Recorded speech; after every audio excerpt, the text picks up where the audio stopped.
I'm Ross Twiddell from Cultaholic. You are a sexual wank pheasant, and welcome to all of these WTF moments from Monday Night Raw. And because WWE had all of Saturday, all of Sunday, and most of Monday to edit the piss out of this week's episode, there were no WTF moments, so I'll see you next time. But for some reason, of course, they don't do that. I'll never understand why, but I'm glad they don't, because this was yet another thrilling installment of Monday Night Raw. It pissed all over the face of SmackDown, this week's SmackDown, so it's got that in its favour. there was a bad segment, there was. A bad one.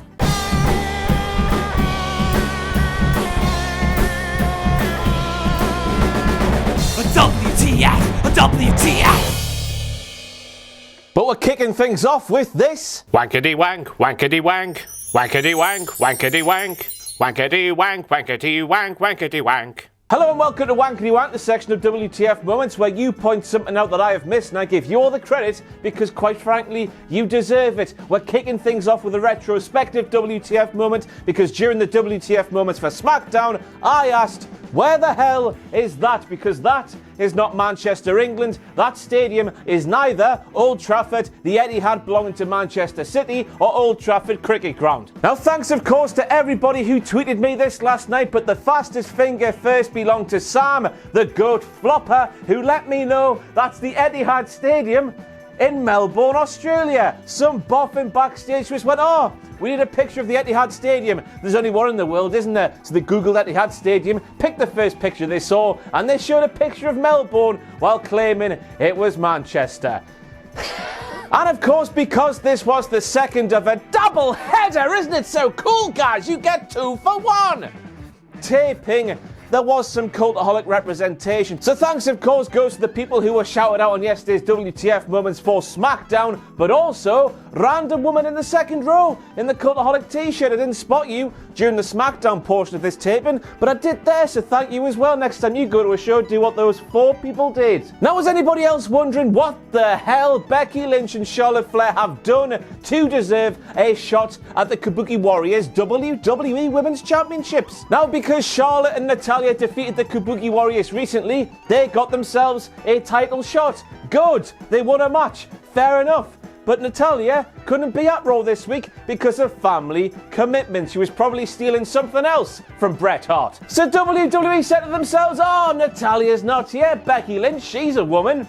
She'll do. Now, I know we all moan about the women's tag team titles not being used enough on television, so making this a WTF moment does feel a bit weird because this was a big-time women's tag team championship match. But I want these matches to make sense at least. Is that too much to ask? And next up we have Jerry Lawler, who could not work out for the life of him why the Kabuki Warriors turned on Paige. Did they just think they didn't need Paige anymore? He said. Jerry Lawler is conveniently forgetting, of course, that Paige was nowhere to be seen as Asuka and Kairi started whooping ass, started snatching bitches bald and other things that mean beating up people to win wrestling matches. So in short, Jerry, yes, they did realise that. So that's why Asuka spat in Paige's face. Swearing 13 minutes into the show, Becky Lynch, there's kids watching, man.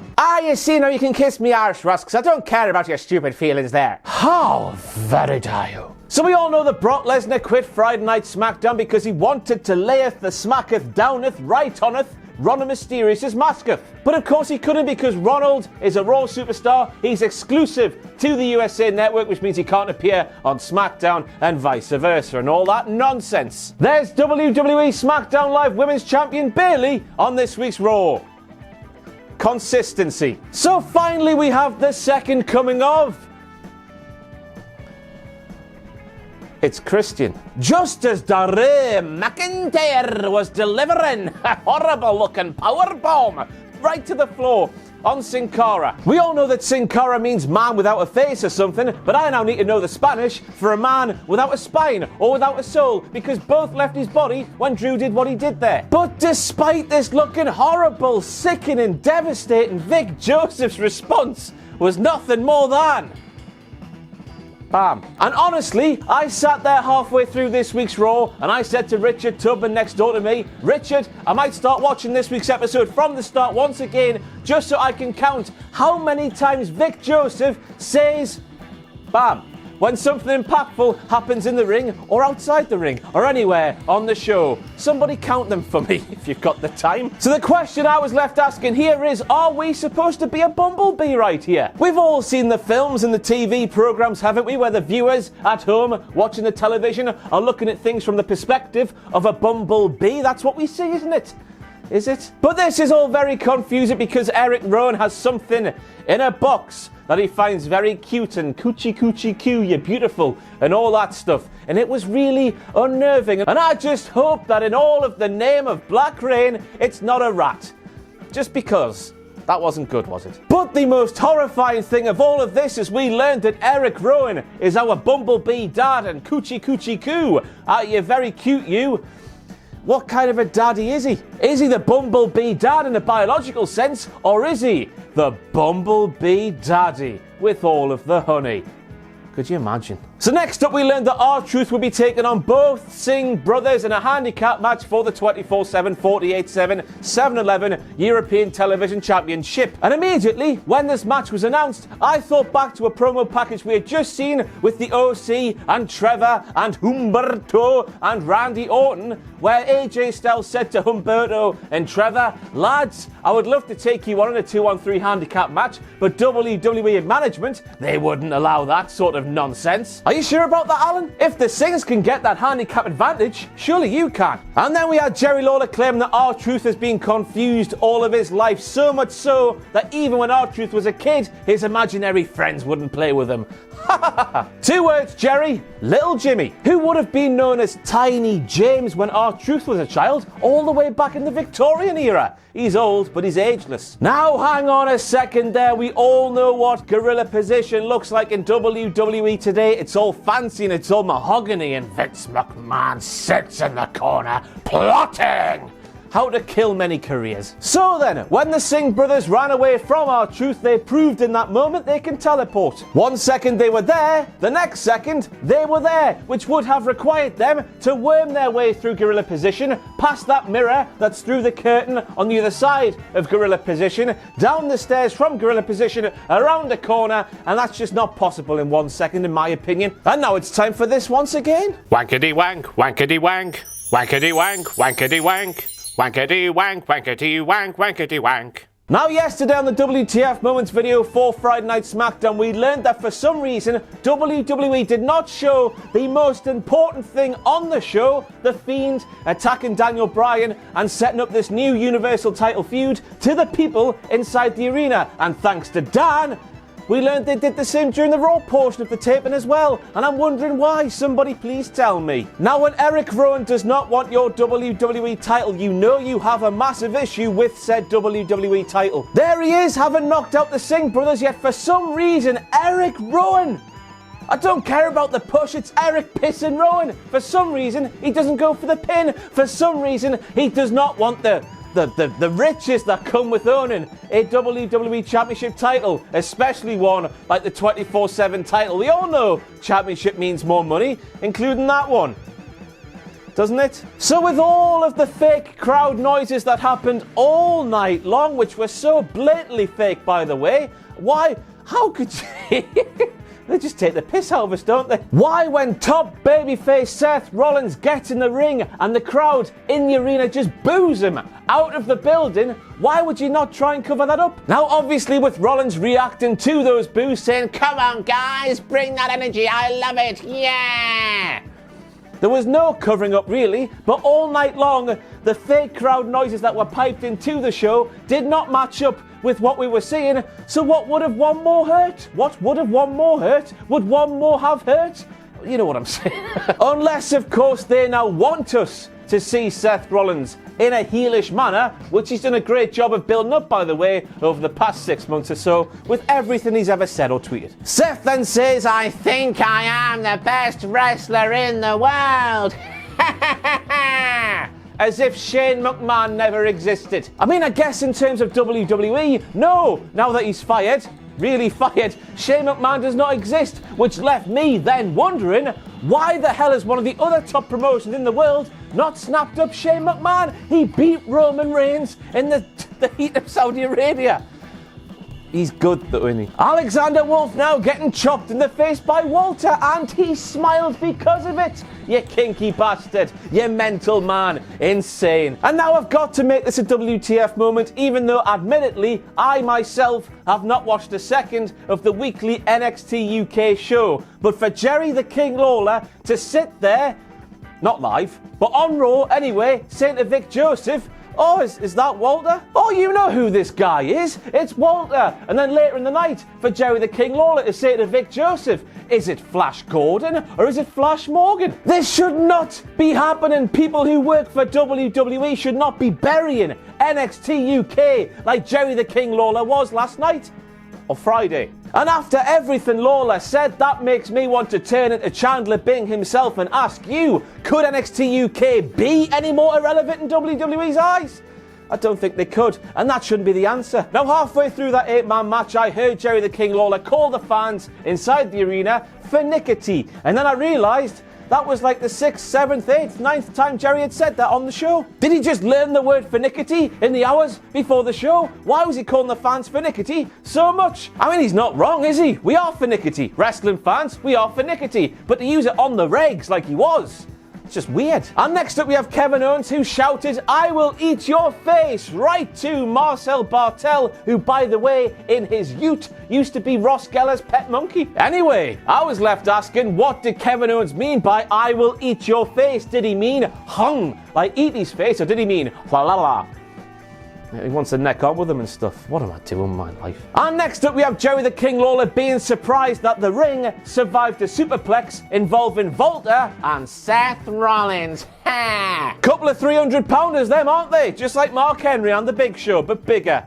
What's he on about? Now, I was left saying one thing after I saw that there, as we had flashbacks to Chris Benoit and that SmackDown announce table way back in day, and I said woof, as Montez Ford got a bit too high. No drugs involved, just jumps. Ouch! That's another thing I said too. Now, an advert aired for WWE Backstage, and during which I think we saw the Gronk. I think that's the Gronk. If it's not the Gronk, I am sorry. And while maybe the Gronk was on the screen, we heard a voiceover which said, "The best WWE finishing move ever? The People's Elbow." And I think that's scandalous. You can't really think that an elbow drop, I don't care if it's The Rock doing it, is the greatest finishing move ever. Get in the bin. 7 weeks ago, I had sex with Bobby Lashley for the first time.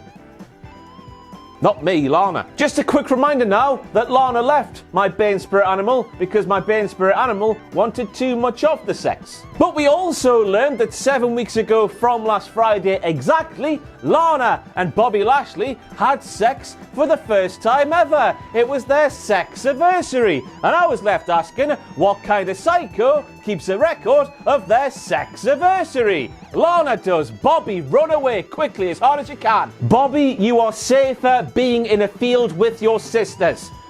And what we learned in the past, that's not a safe place for Bobby at all. And then we got the bombshell being that Lana has been pregnant for 9 weeks. There's a 15-pound Machka baby inside me. It's growing all the time, said Lana. Now just imagine a Machka baby, 15 pound at 9 weeks. How big's it gonna be after 9 months? It's gonna be like pushing me out your vagina. That's a gruesome sight.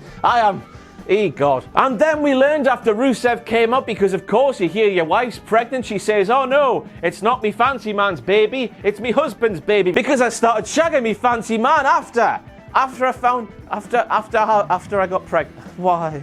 But we also found out that Lana and Rusev had sexual intercourse inside of the tank at WrestleMania 31. And I don't know if you at home have seen inside of a tank, but if you have, you know exactly what I'm going to say. How the hell can two people have sexual intercourse inside of a tank? There's no room. But we fast forward through this pissing segment, which of course you've just got to laugh at, because if you don't laugh, you'll cry and cry inside, whereas if you laugh, you just laugh it all away. It's like when I wake up in the morning, I think, oh, I'm alive again. And then I laughed instead of cry. But then Lana revealed that she was lying when she got to the top of the ramp and she was eating the face off of Bobby Lashley, and this had all been a monumental waste of time. Basically, in this segment, Lana came out. She then made us all feel sorry for her in a weird way. She then said that telling the truth was a flaw. She said blah blah blah blah blah, I'm pregnant, big Machka baby. Rusev came out, I want to be the dad, whatever he said. But then this was all done just so Bobby Lashley could come out and attack Rusev from behind, something that could have happened without any of this Lana thing whatsoever happening. On the argument as well backstage, that was staged, that was fake, that didn't need to happen either. As I say, just laugh at it instead of crying at it, and it feels a bit better. That's all I can say. How do you defend this? And then they did it again. Remember the first point from this video? That is the Etihad Stadium in Melbourne, Australia. You dicks. Now, after last week's SmackDown, we were all left asking, what exactly did Sasha Banks do to become team captain of the Women's Survivor Series team for SmackDown? That made sense. And this week's Raw, we're doing the same thing. What did any of those men do to qualify for the men's team Raw Survivor Series team?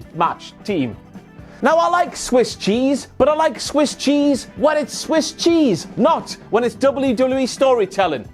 Full of holes. Fans should not have to fill in the gaps. Why was important stuff like this not explained? Street Profits. There is all of the smoke in the world. If you want the smoke, go there. But seriously though, did somebody sit on the smoke machine button during Trevor's entrance? You could not see a pissing thing, but sickeningly, still somehow, he did his really impressive leap, even though he was blind underneath the bottom rope. He did his flip off the middle rope, even though he couldn't see a pissing thing. There was smoke everywhere. I hate Trevor. He makes you feel so inadequate, doesn't he? That is something I would be saying if I didn't hold this here title, which makes my life completely meaningful in every sense of the word. So in summary, this week's Raw, I thought in parts was quite good. We got quite a lot of wrestling action, which is what we like to see on a professional wrestling show, but also we had that Lana thing. So it sort of balances itself out, doesn't it? Just remember, laugh, and then you don't cry. Just laugh. Thanks for watching. Let us know what you think in the comments below. You can follow us on Twitter at Cultaholic. You can find us on Facebook at facebook.com/Cultaholic. And if you enjoy what we do here at Cultaholic, you can pledge to our Patreon page, patreon.com/Cultaholic. Hit subscribe and join us